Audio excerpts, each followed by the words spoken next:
personnalités qui avaient été dans le même gouvernement au même moment pour mener la même politique. Fillon, si vous deviez décrire François Fillon, c'est quoi votre description? C'est un ultralibéral, quelqu'un qui a été Premier ministre, donc il y a le même bilan que Sarkozy. C'est quoi votre description de sa droite à lui? De toute façon, viendra dans la campagne cette évidence qu'il a évidemment le même bilan que Nicolas Sarkozy, puisqu'il a été pendant les 5 ans du quinquennat son Premier ministre. Donc son ombre, je crois que Sarkozy disait que c'était son collaborateur. Pendant 5 ans, il l'a été, donc il partage l'intégralité du bilan, que ce soit sur la sécurité, l'immigration, l'économie, le chômage, etc. Pour le reste, je crois qu'il est à contretemps de ce qui se passe dans le monde. Il veut un ultralibéralisme, il veut supprimer beaucoup de services publics, parce que 500 000 fonctionnaires, ça veut dire beaucoup de services publics derrière qui seront supprimés. Il veut augmenter la TVA.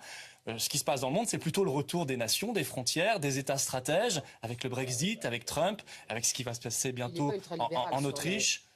Ah, écoutez, quand on veut détruire à ce point l'appareil d'État et les services publics, on est quand même... Mélanger. C'est ultralibéral peut-être sur le droit de travailler à un certain nombre de choses, mais sur la vision du monde souverainiste, c'est pas quelqu'un qui est un ultralibéral. Oui, mais attendez, là, je pense qu'il faudra alerter, on le fera souvent dans cette campagne, les téléspectateurs et les électeurs sur ce qu'il appelle, lui, souverainiste. Il parle toujours de souveraineté européenne. Ça veut dire l'inverse du souverainisme. Ça veut dire transférer encore plus de pouvoir à l'Union européenne, à Bruxelles, à ces gens qui ne sont pas élus. Je crois qu'il l'a dit très clairement. Il regrettait d'avoir voté non à Maastricht. Bon, les choses sont claires. Donc je crois que le clivage pour nous sera très très très clair entre ce patriotisme qui est dans le mouvement du monde, ce protectionnisme, cet État stratège, et puis un candidat qui partage le bilan de Sarkozy et de Juppé et qui en même temps va lui vers toujours plus de dérégulation et donc de difficultés pour beaucoup de Français. On a entendu Nicolas Sarkozy tout à l'heure parler et entonner un mot qui était pas de compromission, un barrage clair avec l'extrême droite, avec l'extrémisme. Vous avez entendu ce message. Qu'est-ce que vous adressez effectivement au Front National aujourd'hui? Un regard de mépris, un regard de rejet à ces électeurs qui ont choisi et qui ont choisi depuis quelque temps de plus en plus le Front National? Bon, d'abord, ceux qui me connaissent savent que j'ai jamais méprisé personne et j'ai toujours respecté toutes les personnalités qui prennent part au débat politique, et c'est normal, c'est même ma responsabilité. Maintenant, je suis content d'entendre Florian Philippot. Je vois bien les différences qui existent entre le Front National et la candidature de François Fillon. Bon, d'abord, beaucoup de caricatures, mais ça, c'est normal. Ça fait partie du jeu politique. Par exemple, sur l'Europe. C'est intéressant. C'est intéressant ce que vous dites sur l'Europe.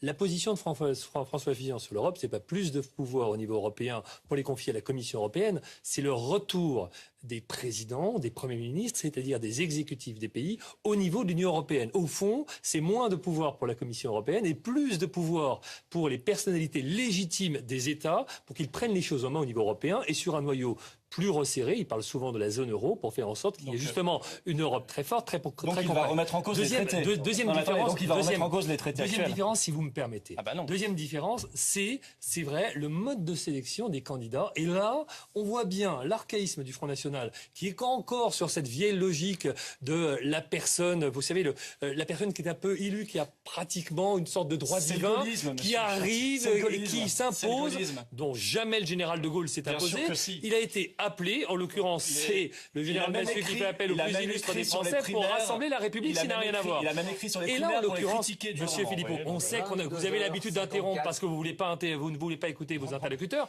Mais là, voilà, c'est une différence.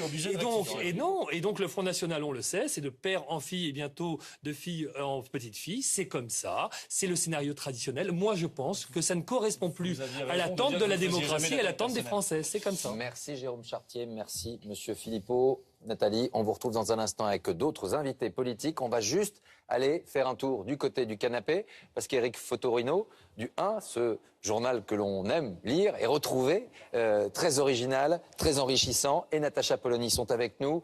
Myriam également, on va faire un point avec vous sur ces résultats dans un instant. Mais d'abord, une première question, Natacha Polony. Les élections présidentielles en France, c'est un homme et le peuple, ce ne sont pas des primaires. Vous êtes quoi aujourd'hui? Enthousiasmé par cette révolution démocratique qui est en marche ou finalement, vous préférez, on va dire, une vision plus mélenchonienne ou le péniste, comme on l'a entendu il y a quelques minutes? C'est pas une question de révolution démocratique ou pas. Il faut prendre acte du fait que les institutions de la Ve République ont bougé. Elles ont été peu à peu modifiées, donc elles s'adaptent, perverties.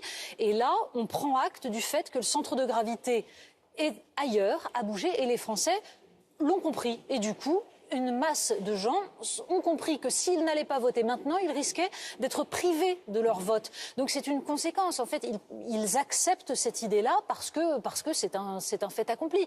La question de savoir si ça fait gagner en démocratie, c'est un autre problème.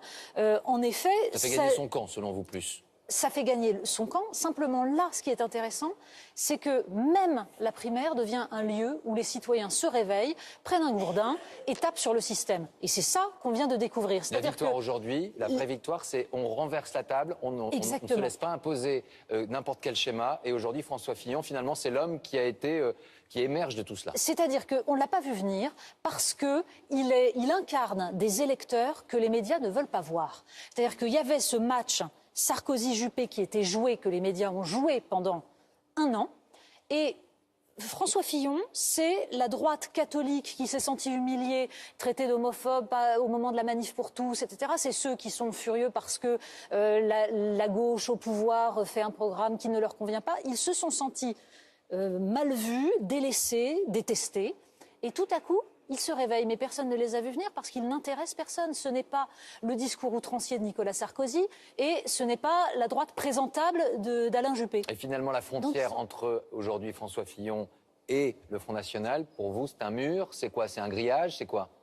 Ce sont 2 choses différentes. C'est-à-dire que le Front National, tel que l'incarne Florian Philippot, que vous aviez à l'instant, a pris une option qui est une option souverainiste, laïque, etc.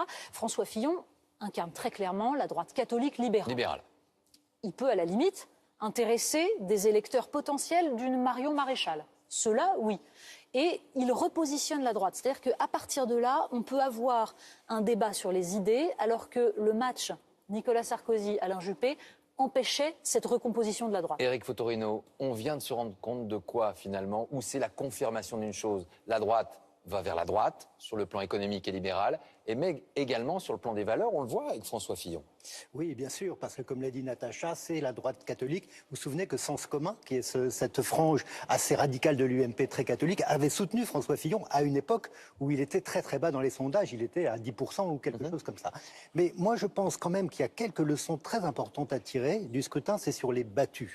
Je veux dire par là, il y a deux grands battus. Pour moi, il y a bien sûr Nicolas Sarkozy, ça veut dire que vous avez été président de la République, c'est pas un ticket pour être réélu. Donc l'incarnation n'a pas marché, il n'a pas réussi à redevenir ce qu'il avait pu être en 2007, à resacraliser la fonction. Et Alain Juppé, on a le sentiment qu'il n'en a pas voulu assez, qu'il ne le veut pas assez, ce titre, d'une certaine manière. On se dit, s'il gagne, tant mieux, mais s'il ne gagne pas, bon ben voilà, j'aurais perdu. Alors que François Fillon on a senti, je pense que si vous voulez, c'est pas tellement sur les programmes. On y viendra au programme, je pense, dans les semaines qui viennent, et peut-être même dans l'entre-deux tours. Mais jusqu'ici, ça a été la faculté à pouvoir se projeter dans la fonction présidentielle. Et si vous voulez, on pouvait hésiter en se disant président pour temps de paix ou pour tempête. Pour temps de paix, on disait ce sera Juppé parce qu'il va prendre de la hauteur. Pour tempête, on disait ce sera Sarkozy. Non, c'est ni l'un ni l'autre. Est-ce que selon vous, un candidat comme François Fillon ou Alain Juppé, s'il remporte ce second tour, sera plus légitimé qu'un candidat comme Jean-Luc Mélenchon qui ne passe pas par une primaire, comme un candidat comme Marine Le Pen ou comme Emmanuel Macron qui a fait un autre choix? Emmanuel Macron, on se demande même à quelle primaire il aurait pu participer, à celle-ci ou finalement à celle du Parti Socialiste, ça sera aucune des deux? Oui, alors paradoxalement, je pense que la légitimation de celui qui sortira de la primaire sera forte. Elle aurait été encore plus forte si Alain Juppé ce soir avait dit « j'ai tiré les conclusions et on y va ». Parce que vous savez, la primaire, elle ne change pas la Ve République, elle la corrige. Mais d'une certaine manière, elle la renforce. Ce sera toujours une personnalité avec un peuple qui, à un moment donné, se rencontre. Natacha Polony, si ça joue sur le fait de délégitimer les candidats qui ne passent pas par la primaire, alors ça ne fera que renforcer l'idée qu'une fois de plus, on a un système qui ne veut surtout pas de surgissement. Un Jean-Luc Mélenchon est on ne peut plus légitime pour se présenter en dehors d'une primaire qui l'étoufferait. On voit ces images actuellement. François Fillon qui est à la rencontre effectivement de ses militants. François Fillon qui, Myriam, fait figure désormais de favori pour ce second tour. Rappelez-nous pour le moment effectivement ce face-à-face qui s'annonce entre François Fillon et Alain Juppé. toute la soirée depuis le début de cette spéciale. François Fillon était en tête. Il est à l'heure actuelle à 44,1% des voix. Ça veut dire qu'il a obtenu plus d'1,5 million de bulletins. Alain Juppé, lui, affiche 28,3% des suffrages, soit le million. Il a dépassé le cap du million. Je vous propose de regarder, vous le savez, les autres candidats. Nicolas Sarkozy, qui s'affiche à 20,9% des suffrages, 2,5% pour NKM, 2,5% également pour Bruno Le Maire. Jean-Frédéric Poisson s'affiche à 1,4% et Jean-François Copé à 0,3%. Laurent, je vous propose de regarder une carte qui a été préparée par nos équipes de France TV numérique, très instructive. La carte de France. Voici tous les départements en bleu où François Fillon est sorti majoritaire. En rouge, eh bien les départements où c'est Alain Juppé qui est sorti gagnant. Enfin, en jaune, Nicolas Sarkozy gagnant dans ces départements. Je vous rappelle qu'à l'heure qu'il est, ce ne sont pas des résultats définitifs. Ça ne risque pas pour autant de bouger énormément puisque, comme vous pouvez le voir, déjà 86,9% des bureaux ont été dépouillés. La participation, on sait que ça a été un facteur très important ce soir, est d'ores et déjà passé au-delà du 1,5 million de votes dépouillés. Nous allons avoir dans quelques minutes, peut-être même une demi-heure, les résultats définitifs. Vous pouvez toujours suivre en temps réel l'évolution de ces résultats